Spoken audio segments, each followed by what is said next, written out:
To ensure an easy and effortless installation, please follow these steps carefully. Step 1. To function properly, the 8450 FM drawer slides must be installed parallel, level, and within the prescribed side clearance to prevent the slides from compressing, binding, twisting, or pulling apart.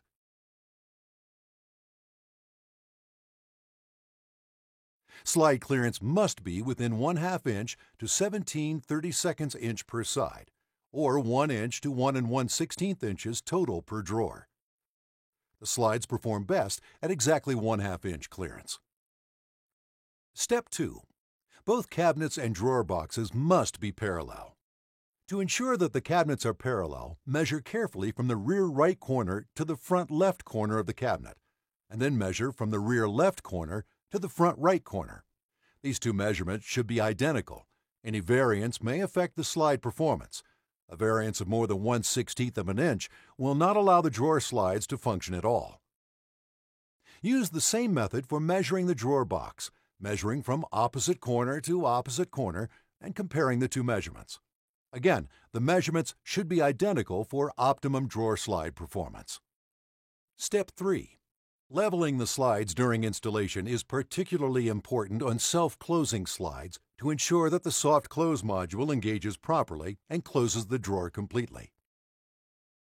For face frame cabinets, to begin, cut a cleat board 1 7/8 tall by the drawer opening width plus 1/8 of an inch. Fasten the rear mounting brackets flush to the outer edges of the cleat board using the horizontally slotted adjustment holes. Do not tighten the brackets to the cleat board yet.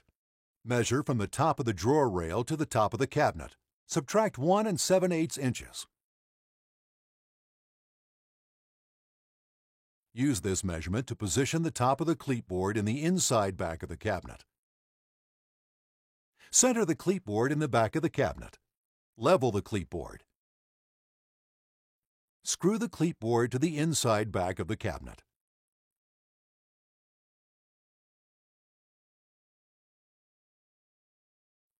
Lay the front end of the cabinet members on the front drawer rail. Snap the back end of the slides into the rear mounting bracket. Secure the cabinet member to the front frame of the cabinet with the first round hole at the front of the cabinet member and tighten. Once you have aligned your drawer box with your cabinet opening, measure and mark the sides of your drawer box.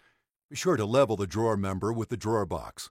Slides that are parallel and level are essential to the smooth, consistent operation of the drawer slides. Mount the drawer members on the drawer. Make sure that the drawer members are parallel to each other. To insert the drawer into the cabinet, move the ball bearing retainer to the front of the cabinet assembly. Gently insert the drawer member into the cabinet assembly. Failure to move the ball bearing assembly to the front of the cabinet assembly may damage the retainer. Slide the drawer into the cabinet. Slide the drawer all the way to the back 3 or 4 times, allowing the drawer to help the rear mounting brackets find their optimum position. Carefully remove the drawer and tighten the rear mounting brackets to the cleat board using the round holes. For frameless cabinets, measure from the top of the cabinet to the desired drawer location. Draw a line on the inside of the cabinet where the top of the cabinet member will mount. Use this line to position the cabinet member along the side of the cabinet. Place the cabinet member on the line you have drawn, and using a level, make certain the cabinet member is level. Install the cabinet member using the fixed screw holes.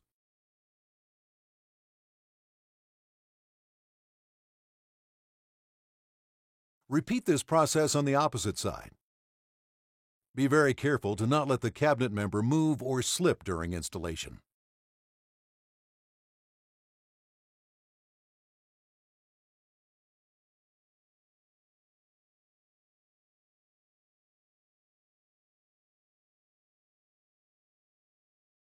Troubleshooting. If the slides do not perform smoothly and/or close completely after you have leveled the slides and installed them correctly, then you will need to use the information that follows to diagnose the problem. Problem A. If, when closing, the drawer bumps or catches on the soft close trigger at the front of the soft close module, then the overall side clearance may be too narrow. The cabinet may be narrower at the back. The slides may be mounted so that they are towed in at the rear. The drawer box may not be perfectly squared, or the drawer box sides may be bowed where the drawer members are mounted.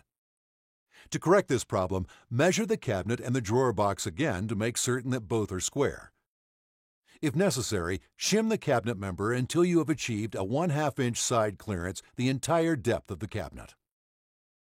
On face frame cabinets, you may loosen the rear mounting brackets, open and close the drawer completely several times, and tighten the rear mounting brackets again. This should seat the brackets in the correct position for that specific drawer. Problem B. If the closing mechanism does not engage or does not hold onto the soft close trigger on the opening, the overall side clearance may be too wide, the sides may be toed out at the rear of the cabinet, or the cabinet or drawer box may not be perfectly squared. If necessary, shim the member until you've achieved a 1/2 inch side clearance the entire depth of the cabinet.